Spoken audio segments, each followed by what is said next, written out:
Okay, everyone, Wednesday morning, let's do the daily Celtic news dance.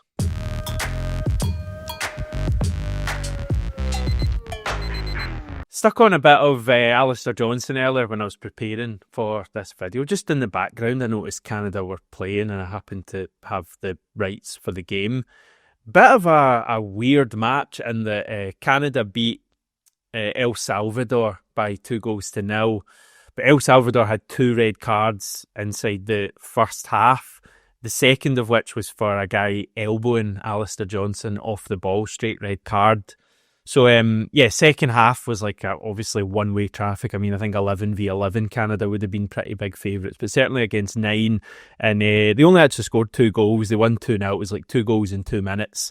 And Alistair Johnson was brought off right after they got that second goal. 56 minutes into the game. So, didn't actually get to see too much of him. He certainly started the second half as a right winger rather than a right back, just because they were up against 9 men. But he is okay. He was absolutely fine after the pretty abrupt collision.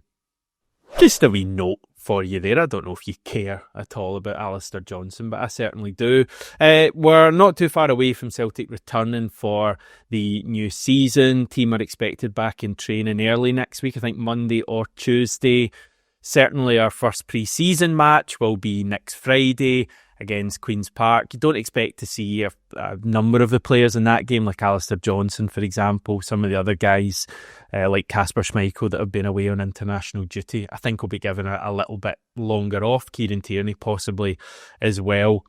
But we will have some sort of a team that will take to the field next Friday night, 9 days from now, against Queen's Park.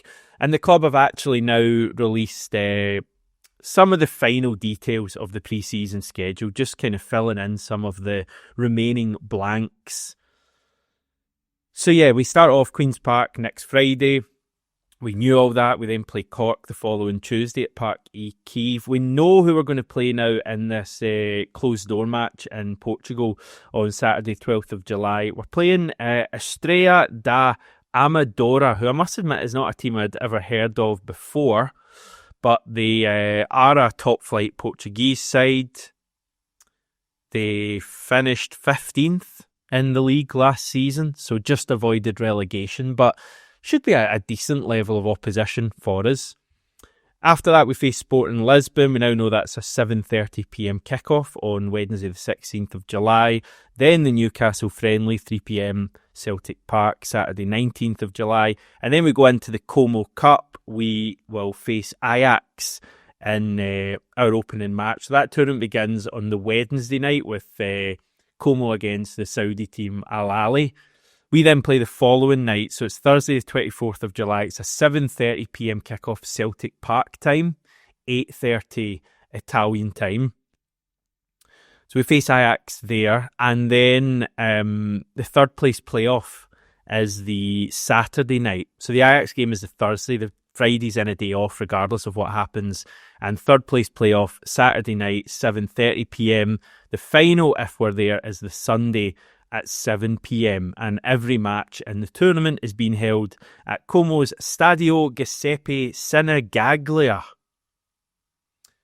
It was also interesting, the club pointed out in the statement when they released this yesterday that we're actually coming up against 3 Champions League stage teams in pre-season, so teams that are already guaranteed to be there. So Newcastle United are going to be there, Sporting Club, and Ajax as well. Actually, I didn't realise Ajax had already qualified. They finished second in Eredivisie last season. So we're going to face 3 teams of a really high level. And I think it's a pretty good pre-season. And certainly if the club's aim is to get everyone, up to speed ahead of the new season, and especially that Champions League qualifier, then I think that should do the job. Right, in other news, Ross Doohan was unveiled as a Celtic player yesterday. Quite pleased to see the club giving him the full new signing treatment. He's not just been ushered in the back door without anyone noticing. They're going big with this. Spoke a bit about his move to the club. Was actually quite open about how it worked and revealed that it was actually Stevie Woods who first made contact with him, which is kind of surprising to me, but I guess there's a relationship already there. He said, I just got a text from Woodsy asking if I was free to speak on the phone.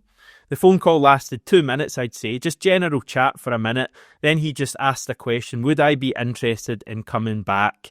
I think I answered yeah before he even finished the question. Doohan was also asked about his place in the pecking order and didn't shy away from the kind of cold hard fact that he is almost certainly coming in as number 3. Said he's buzzing to be working with 2 top goalkeepers in Kasper Schmeichel and Wilson Azalo. Buzzing to be working back again with Stevie Woods.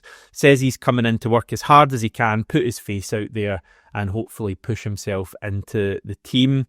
Says he really backs himself to be able to do that. Was also a lot of chat about the Scotland situation. He recently made his debut for Scotland. And Scotland aren't exactly blessed for great goalkeepers in the moment. So you do wonder if he could really work himself into potentially being Scotland's number 1. I don't know. I guess it might be difficult with him being third choice at Celtic. And I guess Angus Gunn is there. I think he's injured at the moment. You can tell I don't really follow Scotland at the moment. I've kind of fallen out of it a bit with Steve Clarke still as manager. But yeah, Doohan, good to have him in. I guess as fans, and I'm probably guilty of this as well, we do kind of talk it down a little bit. You know, you're coming in as third choice goalkeeper. There's a fair chance we don't even see him play a competitive minute this season. But, you know, it was the same with Scott Bain, and I think Scott Bain, despite not playing a lot in recent times, was quite a big figure in the dressing room, but particularly that goalkeeping unit, which you think about it, will be quite a tight unit. There's probably only Stevie Woods and the goalkeepers. I don't know if they have anyone else kind of involved in there. You know, those guys are kind of on their own in training a fair bit. So I think, you know, as fans, we don't really see the impact that like a third choice will have in terms of, you know, keeping spirits up. And I think Scott Bain was very good at that, pretty funny by all accounts. I'm not saying like one of the kind of criteria you're looking for in a Celtic third choice goalkeeper is like a comedian, because you just get Kevin Bridges in if that was the case.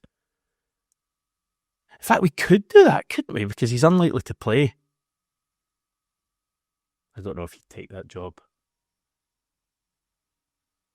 Anyway, Ross Doohan, you know, come in, hopefully confident, certainly seems to be confident, probably a bit different guy to the one that left us a number of years ago. And yeah, he's on board. Right, around a week ago, I was talking about Darren O'Day leaving the club, going to Swansea City to become their new assistant head coach was the official term they gave it. And I was pondering at that stage who could take over as our professional player pathway manager. Imagine fitting that in your LinkedIn.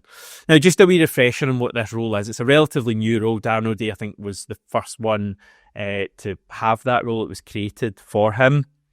And this is straight from the club. It says, reporting to the head of Celtic's Youth Academy, in this important new role, Darren will work with the first team manager, Brendan Rodgers, the head of academy coaching and the club's B team and academy coaches, ensuring the effective development of players to play for Celtic. Through the development and maintenance of strong relationships with clubs across leagues, both within Scotland and further afield, the role will also manage loan opportunities which support the player pathway and development opportunities. So yeah, a fair bit of typical company speak in there. But yeah, basically, you know, brought in to get more players through from the academy into the first team, but also covering players out on loan as well. So I guess kind of overseeing everything to an extent. I did put Charlie Mulgrew's name forward at that stage. I know there's a bit of a debate in the comments about this whole kind of jobs for the boys type attitude, and, you know, we should be finding the best candidate rather than just someone who's been at the club previously. And like, I am totally for that with the vast majority of roles at the club, like manager, for example. And I think we've seen when you go away from the whole Celtic connection with managerial appointments in recent times, we've had some of our best managers. Brendan Rodgers, you know, didn't play for the club. Ange Postecoglou didn't play for the club. So I think that's important, clearly. I think, you know, with this role, I do personally think having someone who's like been at the club, knows the club, and has come through the academy to become a Celtic first team player, I think that's very important, just because all the experience, you know, Celtic is not just any club, you know, bringing players through. You need to know about the club, and you need to be able to deal with the pressure. And so someone like Darren O'Day, for example, clearly would be able to pass on his experience to youngsters. So I do think that's important. It's not Charlie Mulgrew, though, who we're going to be looking at, because there's been an update from the Scottish Sun, and they are saying that Shaun Maloney is in line to succeed O'Day in the role. Now, again, this comes from David Friel, so I think we can take it as read. Maloney was previously manager of our under-20s during Brendan Rodgers' first spell at the club. Those two have spoken quite highly of each other as coaches, which is nice. So they have an existing relationship there, which is a good thing. And yeah, just looking at Maloney's, I was about to say resume there, dear oh dear, track record. As a player, had real experience, Celtic, Aston Villa, the things he did at Wigan, played in the MLS as well with Chicago Fire. Since going into coaching, obviously, as I say, been at Celtic. Remember, he's part of the Belgium national team set up under Roberto Martinez. He's been manager of Hibs. He's been manager of Wigan Athletic. Those haven't gone great, to be honest, but he's not coming in to be manager of like the B team or anything. That's Stephen McManus. So I think he ticks a lot of boxes here. He's got a relationship with Brendan Rodgers. They know each other. They understand each other, which is going to be important. He'll have the same, I guess, with Stephen McManus as well, and whoever else at the club. He has so much experience. He was such a good player as well, a real technical player, I think, which is good as well. And most importantly, he's lived this. He's come through the academy to be a really successful first team Celtic player. So yeah, I think he should have a lot to offer in this role. Right, you might be thinking, Hamish, what's going on here? There's been no transfer chat so far today. Or maybe you're thinking, oh, this is great. There's no transfer chat so far today. One wee bit of news just concerning Michel-Ange Balikwisha, Royal Antwerp left winger we've been linked with. Update from the Belgian journalist Sacha Tavolieri. You know by now, the Belgian Fabrizio Romano. He's saying Celtic have not forgotten Michel-Ange Balikwisha. Several internal factors on the part of the Scottish club's management have slowed down the deal, but both the Green and Whites and the player are keen to see it go through. Royal Antwerp is asking for €6 million to reach an agreement.